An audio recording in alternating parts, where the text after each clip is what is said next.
In a small coastal village in Japan, where the sea met the fields, a young carpenter named Michio Suzuki dreamed of building tools that could improve everyday life. What began as a loom-making business in 1909 would one day become one of the most recognizable names in motorcycles, cars, and innovation worldwide, Suzuki. For decades, Suzuki focused on weaving looms for Japan's thriving textile industry. Michio's automatic looms were precise, affordable, and durable, embodying the principles that would define Suzuki forever: simplicity, reliability, and accessibility. By the 1930s, Michio Suzuki's ambitions grew beyond textiles. Inspired by the rise of automobiles, he began experimenting with small, compact cars. But World War II interrupted his vision. Production was halted, resources were scarce, and the dream of automobiles had to wait. After the war, Suzuki returned to looms. But the textile market collapsed, forcing the company to pivot. In this challenge, Suzuki found opportunity. In 1952, Suzuki introduced the power-free motorized bicycle, a simple bicycle with a small 36cc two-stroke engine. It was affordable, efficient, and exactly what a recovering Japan needed. For workers commuting to factories, students traveling to schools, and families seeking mobility, Suzuki became a lifeline. This was the beginning of Suzuki's motorcycle legacy. By the mid-1950s, Suzuki was producing larger bikes like the Koleida, establishing itself as a serious competitor in Japan's growing motorcycle industry. In 1960, Suzuki made a bold move, entering the world of motorcycle racing by joining the Isle of Man TT, one of the most grueling races in the world. Against all odds, Suzuki won the 50cc class in 1962, putting the company on the global map. These victories weren't just trophies, they proved Suzuki's engineering could compete with, and even surpass, Europe's finest. Racing became Suzuki's testing ground, pushing technology that would later reach ordinary riders. While motorcycles soared, Suzuki returned to cars. In 1955 it launched the Suzuki, a tiny K car designed for Japan's narrow streets and modest incomes. Affordable, fuel-efficient, and practical, the Suzuki laid the foundation for Suzuki's automotive identity: small cars with a big impact. This philosophy would guide Suzuki for decades. While competitors built bigger, heavier vehicles, Suzuki specialized in compact, efficient cars for everyday people. Japan's unique category of K cars, small, lightweight vehicles with limited engine size, was the perfect match for Suzuki. Models like the Fronte and Alto became immensely popular, not just in Japan but also in export markets. They gave families freedom and independence without high costs. With each generation, Suzuki refined its formula, creating cars that were easy to drive, affordable to maintain, and surprisingly fun. This commitment to simplicity made Suzuki a household name. In the 1970s, Suzuki set its sights abroad. The company formed partnerships, exporting motorcycles and cars to Asia, Europe, and the United States. One of its biggest breakthroughs came in 1981, when Suzuki partnered with General Motors, opening doors to the vast American market. By the 1980s, Suzuki was no longer just a Japanese brand, it was a global contender, bringing its philosophy of compact, practical vehicles to millions worldwide. In the 1980s, the world fell in love with a new kind of vehicle, the compact SUV. Suzuki seized the moment with the Samurai.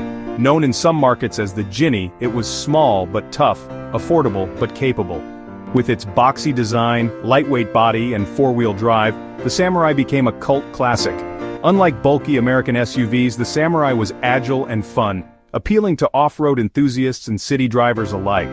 Though it faced criticism in the US for rollover concerns, the Samurai cemented Suzuki's reputation as a maker of rugged, reliable, and adventurous vehicles.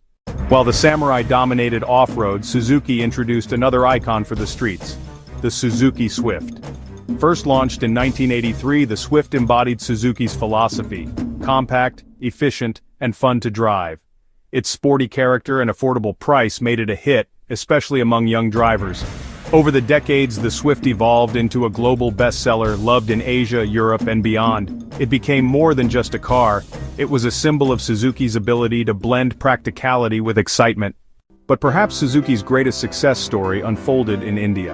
In 1981, Suzuki partnered with the Indian government to create Maruti Udyog Limited, which later became Maruti Suzuki. The goal was simple: to bring affordable mobility to millions. The Maruti 800, launched in 1983, changed India forever. It was small, efficient, and within reach of middle-class families. For many Indians it was their very first car, a symbol of aspiration and progress. Over the years, Maruti Suzuki became the dominant force in India's automotive market, selling millions of vehicles and holding more than 50% market share. Even today, when Indians think of buying their first car, they often think of Suzuki. Maruti Suzuki is more than a brand, it is part of India's cultural identity. While cars brought Suzuki fame, motorcycles made it legendary. In the 1970s and 80s, Suzuki produced some of the most iconic bikes in history: the GS series, the Katana, and the powerful GSX-R, which became a symbol of speed and performance. Suzuki also returned to racing, achieving glory in Grand Prix motorcycle racing and later MotoGP. Riders like Barry Sheene and Kevin Schwantz became household names, bringing Suzuki world championships and cementing its place in motorsport history. And in the 21st century, Suzuki continued to prove its racing DNA, winning the MotoGP World Championship in 2020 with Joan Mir, a testament to Suzuki's enduring spirit of competition. Among Suzuki's most beloved creations is the Ginny, a tiny off-roader that has achieved cult status worldwide. First launched in 1970, the Ginny proved that you didn't need size to conquer the wilderness. Its lightweight and rugged design allowed it to go places bigger SUVs couldn't. Generations later, the Ginny remains true to its roots: boxy, fun, and incredibly capable. From the streets of Tokyo to the mountains of South America, the Ginny is proof that Suzuki's greatest strength lies in doing more with less. Suzuki's innovation extended beyond roads. In the 1980s, the company entered the all-terrain vehicle (ATV) market, creating rugged quads for farming, recreation, and adventure. Just like its motorcycles and cars, Suzuki's ATVs were small, affordable, and dependable. Meanwhile, Suzuki became a major player in marine engines. Outboard motors carrying the Suzuki name powered fishing boats, leisure craft, and rescue vessels around the globe. With quiet operation, reliability, and fuel efficiency, Suzuki Outboards earned a reputation as the motor you can trust on the water. Through all its expansions, cars, motorcycles, ATVs, and marine engines, Suzuki stayed true to its philosophy: keep it simple, keep it strong, and keep it affordable. It wasn't about luxury or extravagance, it was about mobility for everyone, whether on two wheels, four wheels, or on the water. This philosophy made Suzuki unique. It didn't try to be the biggest or the flashiest, it simply aimed to be the most dependable. As the 21st century began, Suzuki faced new challenges. Competition grew fiercer, customer demands changed, and the automotive world entered a new era of technology and environmental responsibility. In 2012, Suzuki withdrew from the US car market after struggling to compete with larger automakers. The decision was painful, but it allowed the company to focus on its strengths: compact cars, motorcycles, and emerging markets.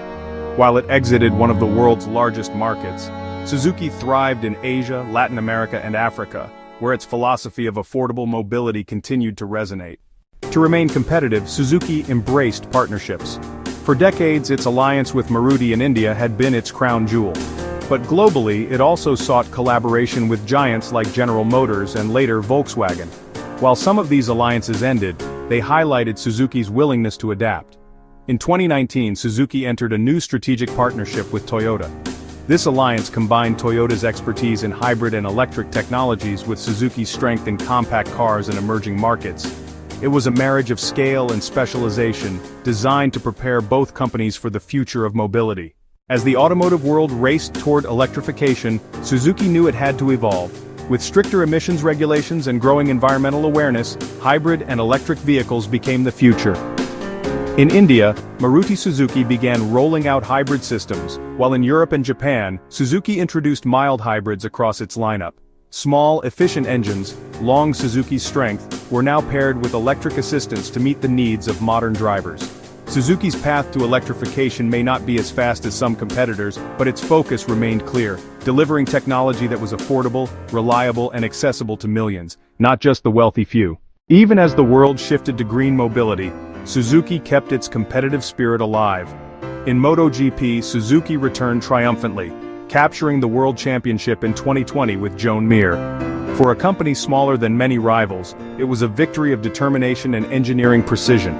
This championship echoed Suzuki's racing philosophy: you don't need to be the biggest, you just need to be clever, resilient, and fearless. In 2018, Suzuki reintroduced the Ginny with a bold new design. Boxy, rugged, and instantly iconic, the new Ginny captured hearts worldwide. Demand far exceeded supply, with waiting lists stretching for months. The Ginny proved that Suzuki's soul was alive and well. Small, simple, and adventurous, it embodied everything the brand stood for. Today, Suzuki sells millions of vehicles every year, with a stronghold in Asia, particularly India.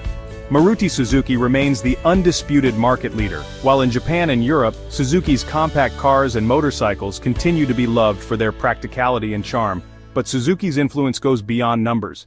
It is a brand that connects communities, gives independence to families, and provides mobility in places where others cannot. At its core, Suzuki has always been about more than machines. It's about making life easier, more joyful, and more accessible. Whether it's a motorbike that takes a student to school, a car that helps a family travel together, or an outboard motor that supports a fisherman's livelihood, Suzuki stands for mobility that matters. Michio Suzuki's vision of simplicity and practicality still guides the company today. In a world racing toward high-tech, high-cost solutions, Suzuki remains the champion of small, strong, and smart mobility. From wooden looms in a seaside village to motorcycles, cars, ATVs, and marine engines loved around the world, Suzuki's journey is proof that greatness doesn't always come from being the biggest. Sometimes it comes from being the most dependable, the most adaptable, and the most human. Suzuki's story is not one of luxury or excess, but of accessibility, resilience, and dreams that fit in the palm of your hand. It is the story of a company that gave mobility to millions, and in doing so gave them freedom.